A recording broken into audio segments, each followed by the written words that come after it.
Depression यानी कि अवसाद, ये है क्या? यदि हम इसकी परिभाषाओं को जानने की कोशिश करें, इसकी इतनी सारी परिभाषाएं मिलेंगी कि उन्हें पढ़ के एक अच्छा खासा इंसान ही डिप्रेशन में चला जाए। तो अब इसे कैसे समझा जाए?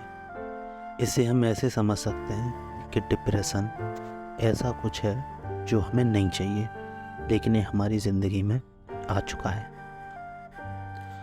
तो जो हमें चाहिए, यदि हम उसे प्राप्त कर लें तो डिप्रेशन हमारी लाइफ से चला जाएगा। तो अब प्रश्न आता है कि हमें चाहिए क्या? कोई कहेगा अगर हमारे पास नौकरी हो या अच्छी शादी हो, अच्छे दोस्त हो या ऐसा कुछ हो, रुपया पैसा, तो डिप्रेशन चला जाएगा। लेकिन सच्चाई तो ये है, इन सब के चक्कर में ही आज डिप्रेशन हमारे पास आया है। तो प्रश्न ये उठता है, तो फिर हमें वास्तव में चाहिए क्या? तो आइए मिलकर के इस प्रश्न का उत्तर ढूंढते हैं और जानने की कोशिश करते हैं। जय श्री राधे, स्वागत है आप सभी का हमारे यूट्यूब चैनल संतों की कही में। संसार का कोई भी प्राणी किसी भी क्षेत्र में कोई भी काम कर रहा हो, उसका अंतिम निष्कर्ष निकल के यही आता है कि वह वो काम सुखी होने के लिए कर रहा है। जैसे एक किसान अपने खेत में कड़ी मेहनत करता है, कोई उससे पूछे कि आप ये मेहनत क्यों कर रहे हैं? बोला इससे मेरी फसल अच्छी होगी। तो फसल अच्छी होने से क्या होगा? तो वो कहेगा कि उसके मुझे अच्छे पैसे मिलेंगे। ये पैसों से क्या होगा कि मैं अपने बच्चों को पढ़ाऊँगा और अपने खर्चे चलाऊँगा। उससे क्या होगा कि मैं सुखी हो जाऊँ। एक ऐसा संसार जहाँ के नहीं दो व्यक्तियों के चेहरे नहीं मिलते, आँखों के निशान तक नहीं मिलते, हाथों के निशान तक नहीं मिलते, लेकिन सब और हर एक व्यक्ति की चाहत मिलती है। वही एक है कि वो इंसान सुखी होना चाहता है। तो क्या इंसान सुखी हो पाता है? हाँ, उसे जीवन में सुख तो मिल जाता है, लेकिन कुछ समय के बाद दुख भी मिल जाता है। तो हमारी रिक्वायरमेंट क्या है? हम ऐसा सुख चाहते हैं जो अनंत मात्रा हो, इनफाइनाइट हो, हमेशा के लिए हो, कभी ख़त्म ना हो और हमेशा बढ़ता रहे। ऐसा सुख चाहते हैं और ऐसे सुख को शास्त्रों में आनंद कहा गया है। दूसरी भाषा में इसे हम स्पिरिचुअल हैप्पीनेस भी कह सकते हैं और भक्त लोग इसे भगवत प्राप्ति या आनंद प्राप्ति भी कहते हैं। तो अब तक हमने ये जाना कि हमें चाहिए क्या, और जो हम ये चाहते हैं आनंद, अगर हमें ये मिल जाए तो हमारी हर एक मानसिक परेशानी दूर हो जाएगी। अब प्रश्न आता है कि यह आनंद मिलेगा कहाँ और मिलेगा कैसे? तो आइए हम इसका उत्तर जानते हैं। हमारे वैदिक शास्त्रों के अनुसार संसार में जीव ने जन्म लिया। जीव सनातन है।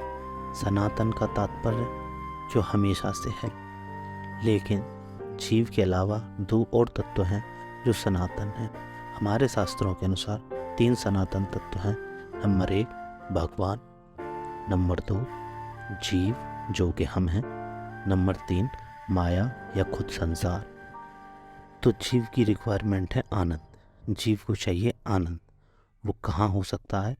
वो हो सकता है बचे हुए 2 सनातन तत्वों में, या तो भगवान के पास या संसार के पास। तीसरी जगह कहीं नहीं होगा।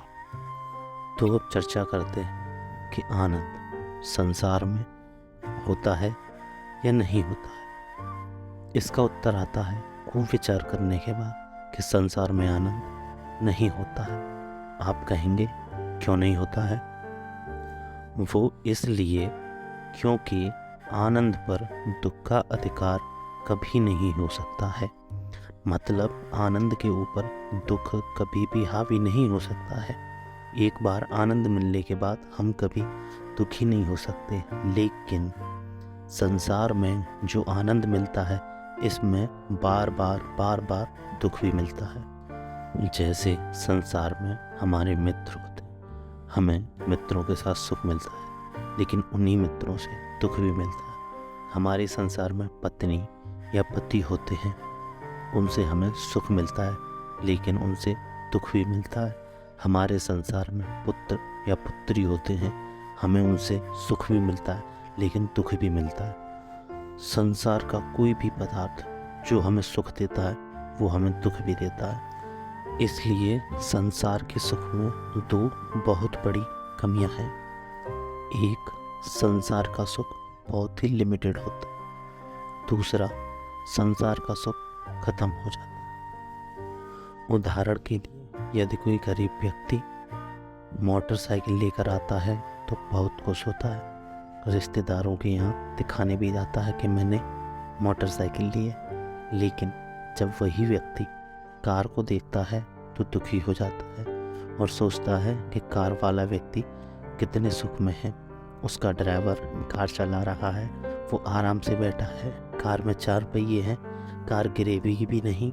मेरी मोटरसाइकिल में 2 पहिए हैं, बड़े ध्यान से चलानी पड़ती है। यानी कि किसी भी बड़े सुख को देखकर जो सुख हमें मिल चुका है फिर उसमें हमें सुख नहीं मिलता।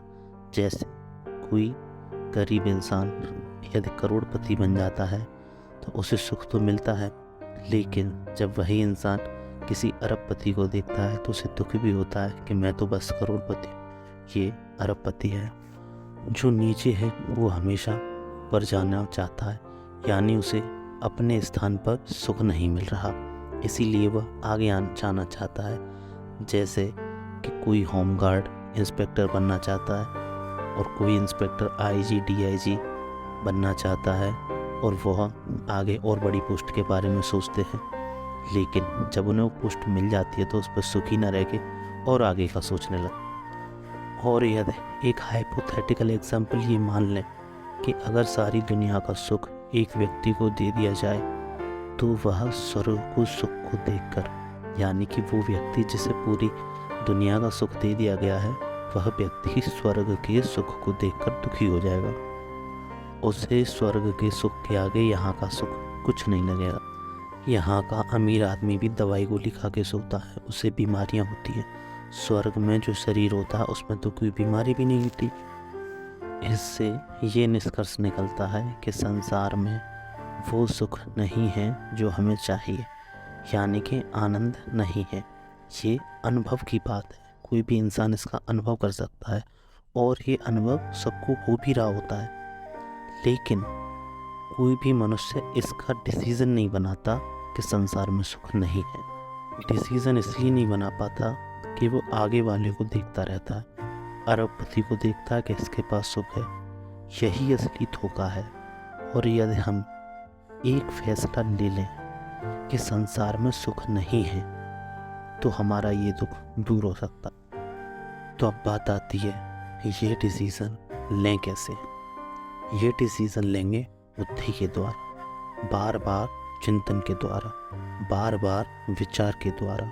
जब हम बार बार सोचेंगे तो सोचकर ये पक्का होगा, ये विश्वास होगा कि आनंद यानी कि वो सुख जो हमें चाहिए वो संसार में नहीं है। चिंतन के द्वारा ही शास्त्रों की बातों पर विश्वास होगा कि आनंद भगवान में है, क्योंकि शास्त्र कहते हैं कि आनंद भगवान में है। कारण ये है कि तुम भगवान के ही अंश हो, तुम माने जीवात्मा। अब इस बात को ऐसे समझिए कि शरीर पंच महाभूत का है, संसार भी पंच महाभूत का है, इसलिए शरीर की आवश्यकता संसार है और जीव यानी कि आत्मा की आवश्यकता परमात्मा है। बड़ा सीधा सा विज्ञान है, आत्मा का सब्जेक्ट परमात्मा, शरीर का सब्जेक्ट संसार। लेकिन हम उल्टा करते हैं, हम करते हैं शरीर का सब्जेक्ट भगवान, आत्मा का सब्जेक्ट संसार। हम परमात्मा के विषय में शरीर से बहुत फिजिकल ड्रिल करते हैं, शरीर से एक पत्थर को चंदन लगाते हैं। आप कहेंगे कि ऐसा कैसे कह सकते हैं आप? तो आप बताइए, क्या आपने पहले उस पत्थर में भगवान की भावना की? जब नहीं की तो पत्थर ही हुआ ना, भगवान का हुआ। अब आप कहोगे कि तुमको कैसे पता कि नहीं कि हमने भगवान की भावना? तो अब आप ये बताओ कि भगवान को देखकर इतना सुख मिला जितना सुख पुत्र, माँ, पत्नी, पिता इत्यादि को देखकर मिलता है। अगर आप भगवान में भगवान की भावना कर लेते तो क्या लौटकर स्वार्थी लोगों में जाते जो आपसे सुख चाहते हैं? आप भी कम नहीं हैं, आप भी उनसे सुख चाहते हैं। लेकिन संसार का कोई व्यक्ति सुख तो तब दे जब उस खुद के पास सुख हो। तो संसार से ये डिसीज़न जब हो जाए कि यहाँ सुख नहीं है, भगवान में सुख है, तो ये डिसीज़न अपने आप हो जाए, क्योंकि और कोई जगह बची ही नहीं। तात्पर्य ये कि जब आपकी बुद्धि ये निश्चय कर लेगी कि संसार में सुख नहीं है, तो आपकी बुद्धि ये निश्चय भी अपने आप ही कर लेगी कि सुख भगवान में है, क्योंकि सुख वाली केवल यही तो जगह है, कोई अन्य जगह है ही नहीं। जब तक ये निश्चय नहीं होगा कि भगवान में ही सुख है, तब तक जो भी भक्ति की है या कर रहे हो या करोगे, बस फिजिकल ड्रिल ही होगी, केवल शारीरिक अभ्यास। आँख से दर्शन, कान से सुन रहे हैं, भगवान की भी सुन रहे हैं, संसार की भी सुन रहे हैं। अब आप एक उदाहरण से ऐसे समझिए, मान लो कोई जज है, 50 पेज का फैसला सुना देते हैं और अंत में केवल एक लाइन में ये लिख देते हैं कि कुछ डाउट है, अतः मुलजिम को रिहा किया जाता है, क्योंकि डाउट का फ़ायदा मुलजिम को दिया जाता है। तो सब 50 पेज का लिखना बेकार। ऐसा ही कुछ हाल हमारा है। हम खूब सत्संग सुनते हैं, साधु संतों के खूब लेक्चर सुनते हैं, लेकिन मन बुद्धि का निश्चय यही है कि संसार में सुख है। और हम पता है क्या सोचते हैं कि संसार में सुख है, बस हमें नहीं मिला, क्योंकि हमारा पति खराब है, हमारी पत्नी खराब है, हमारा बेटा खराब है। औरों का अच्छा है तो उनके पास सुख होगा, अगर हमारा अच्छा होता तो हमारे पास भी होता। बस यही धोखा है और सब इसी धोखे में है, और ये बहुत बड़ा धोखा है। और जब हम बार बार चिंतन से इस दुख के बारे में, इस धोखे के बारे में विचार कर लेंगे, तो हमारी बुद्धि अपने आप ये निश्चय कर लेगी कि संसार में दुख नहीं है, नहीं, संसार में ही दुख है और भगवान में आनंद है। ये अपने आप निश्चय कर लेगी और हमें भगवान में अपने आप प्यार हो जाएगा। मतलब करना नहीं पड़ेगा, प्यार हो जाएगा। एक उदाहरण से ऐसे समझ सकते हैं कि किसी को एक अंगूठी मिली पड़ी हुई, उसने किसी ऐसे रास्ते चलते हुए व्यक्ति से पूछा कि कितने की होगी। उसने थोड़ा बहुत देखा और बोला 15-20 रुपए की होगी। तो आदमी उसे कहीं भी रख देता है कि खोएगी तो खो जाएगी, कौन सा ज़्यादा की है, बस 15-20 की है। लेकिन एक दिन जौहरी आया और बोला ये 4 लाख की है। तो बोला अच्छा 4 लाख की, तो अब उसे बड़ी संभाल के रखेगा और उसे देखते ही उसमें 4 लाख का प्यार उसके अंदर उमड़ेगा। उसका मन उसमें अब अंगूठी में 4 लाख की भावना करेगा और उसे बहुत ज़्यादा संभाल के रखेगा। अब उसे उल्टा सीधा नहीं फेंकेगा। ऐसे ही जितने प्रतिशत ये डिसीज़न हो जाता है कि भगवान में ही सुख है, उतने ही प्रतिशत मन का अटैचमेंट भगवान में हो जाता है। अब तक का निष्कर्ष ये है कि हम जितने प्रतिशत इस नतीजे पर पहुंच जाएंगे कि संसार में दुख है, उतने ही प्रतिशत इस नतीजे पर पहुंच जाएंगे कि भगवान में ही सुख है, और उतने ही प्रतिशत भगवान में हमारे मन का अटैचमेंट अपने आप हो जाएगा। इसलिए हमें ये बार बार सोचना चाहिए कि संसार हमारा नहीं है, बस शरीर को चलाने के लिए है। तो इसलिए हमें अपने मन को संसार से हटाकर बार बार राधा रानी में लगाना चाहिए। अगर खाली संसार से मन हटाओगे तो संसार की याद आएगी, संसार से हटाकर राधा रानी में लगाओगे तब मन संसार से हटेगा, मन बार बार लौटेगा।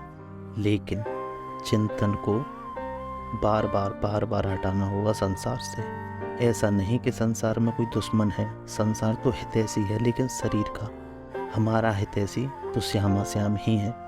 जब पूरा मन भगवान में लग जाएगा तो मन शुद्ध हो जाएगा। इसलिए समझकर हर समय सावधान रहो और मन को भगवान में लगाओ। हमारी सारी समस्याओं की जड़ ये है कि हम मन की सुनते हैं, लेकिन अब मन से अपने काम करवाने हैं। रात को सोने से पहले ज़रूर सोचो कि आज मन कहाँ कहाँ गया और अगले दिन उसमें सुधार करो। जय श्री राधे। वीडियो को पूरा देखने के लिए धन्यवाद। यदि आपको वीडियो अच्छा लगा हो तो वीडियो को लाइक करें, चैनल को सब्सक्राइब करें और इसे दोस्तों के साथ शेयर ज़रूर करें। जय श्री राधे।